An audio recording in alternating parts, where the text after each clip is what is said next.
Ini nafsu yang pertama, minan nisa. Yang kedua, wal banin. Dihiasi juga manusia dengan kecintaan kepada banin. Makna banin di sini al-aulad, anak-anak laki. Kenapa disebut banin, anak-anak laki? Karena pertama, sering anak laki itu lebih jadi kebanggaan buat orang tuanya ketimbang anak perempuan. Sebabnya apa? Pertama, faktor nasab, silsilah lebih kuat kepada laki-laki ketimbang perempuan. Yang kedua, faktor cita-cita. Orang tua kalau punya anak laki-laki, cita-citanya panjang. Nah, kau nanti jadi dokter ya, nah jadi insinyur ya, nah jadi pilot ya, nah jadi pengusaha ya, nah jadi presiden ya. Tapi kalau dia punya anak perempuan, paling ya, nak mudah-mudahan nanti kamu dapat jodoh orang baik, nak dapat jodoh orang soleh. Saudara-saudara, yang ketiga, anak perempuan itu kalau sudah berkeluarga biasanya pindah kepada lingkungan keluarga lain. Sehingga orang berkata punya anak perempuan banyak sebenarnya seperti agen. Artinya ada yang mau bawa, kan gitu. Ada yang minta ambil, ada yang berminat buntel. Paling dia nengokin orang tuanya lebaran. Ya syukur kalau sebulan sekali atau seminggu sekali. Tapi minimnya kan lebaran. Dengan demikian dari garis nasab ini lebih kuat al-banin ketimbang al-banat. Manusia dihiasi dengan kecintaan kepada anak-anak. Sering karena terlalu cinta kepada anak, kita menjerumuskan anak. Terlalu sayang kepada anak, segala maunya kita perturutkan tanpa kendali dan kendala. Akhirnya sifat yang demikian itu malah mendorong anak untuk manja, tidak percaya kepada kemampuan yang dimilikinya, selalu mengandalkan kepada kebesaran, kemampuan daripada orang-orang yang dibanggakannya itu. Dan dalam kondisi demikian, kedewasaan dan tanggung jawabnya akan lambat berkembang. Maka Allah Subhanahu wa ta'ala memperingatkan bahwa harta dan anak bisa menjadi fitnah. Dalam ayat lain Allah juga memperingatkan, ya ayyuhalladzina amanu la tulhikum amwalukum wa auladukum an dzikrillah. Wahai orang-orang yang beriman, jangan sampai hartamu dan anak-anakmu memalingkan kamu daripada mengingat Allah.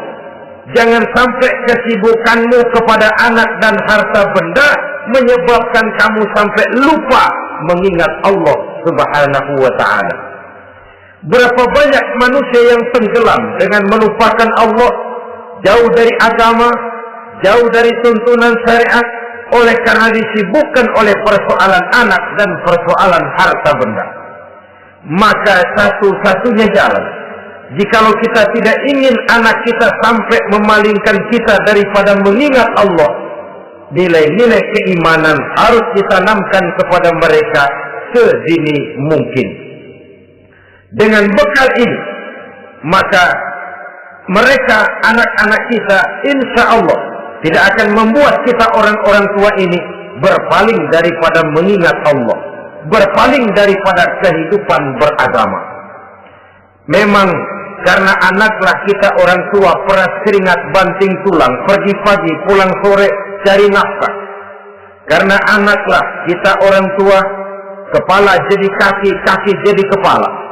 Asal mereka bisa menikmati hari depan yang lebih baik dari yang kita nikmati sekarang ini. Tapi berapa banyak juga orang-orang tua yang tidak sadar akan amanah berupa anak ini. Mereka lalai, mereka bersikap masa bodoh, padahal tidak akan ada yang tidak dipertanggungjawabkan di hadapan Allah Subhanahu wa ta'ala. Orang tua bisa mendapat pensiunan pahala kalau anaknya tumbuh menjadi anak yang soleh. Tetapi orang tua pun bisa saja masuk neraka karena anaknya menjadi anak yang kurang ajar dan orang tuanya sama sekali tidak pernah memberikan pendidikan yang sebagaimana mestinya. Saudara-saudara kaum muslimin rahimakumullah, kita tentu berharap memperoleh pensiunan pahala dan bukan mendapat tambahan dosa dari kekurang ajaran anak-anak kita akibat kita sebagai orang tuanya tidak pernah mau mendidik mereka. Dalam hadis ada diriwayatkan, ada anak kurang ajar, sembahyang tidak, puasa ibadah tidak, kenal Allah tidak, beriman pun tidak, dosa kelewat banyak, kejahatan berkarat. Di akhirat nanti disidang dia, ditanya, kamu kenal siapa Tuhanmu? Tidak. Kamu tahu siapa nabimu? Tidak. Kitab sucimu apa? Tidak tahu. Kiblatmu di mana? Tidak ada. Kamu sholat? Tidak pernah. Kamu puasa? Tidak pernah. Wah, kalau begitu kamu rusak sekali. Kamu neraka. Anak ini mengajukan protes. Saya menuntut keadilan. Benar saya tidak kenal siapa Tuhan saya. Saya tidak tahu apa kitab suci saya. Saya tidak pernah mendirikan sholat. Tidak pernah melaksanakan puasa. Pendeknya tidak ibadah dan tidak iman. Tapi semua itu terjadi. Sebab-sebabnya tidak lain karena orang tua saya tidak pernah mendidik dan mengajarkan saya. Orang tua saya tidak pernah mengarahkan saya ke jalan itu. Sampailah saya seperti keadaan yang sekarang ini.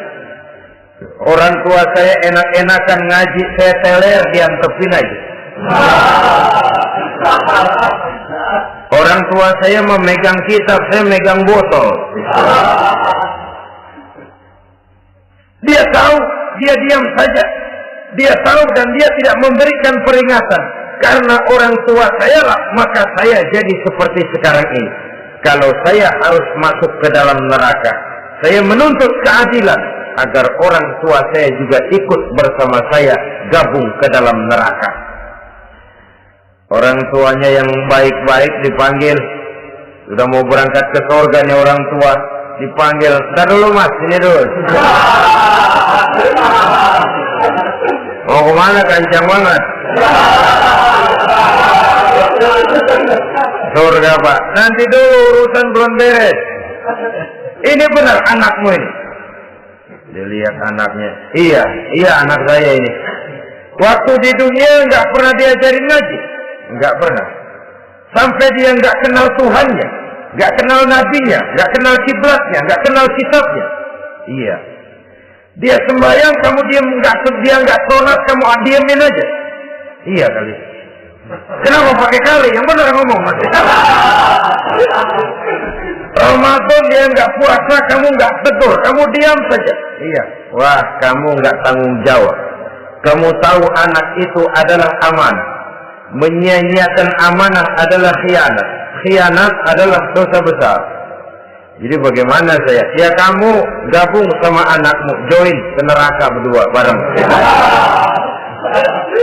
Lantaran kamu tidak mau mendidik mereka, anak-anakmu, maka jadilah anak-anakmu seperti sekarang ini.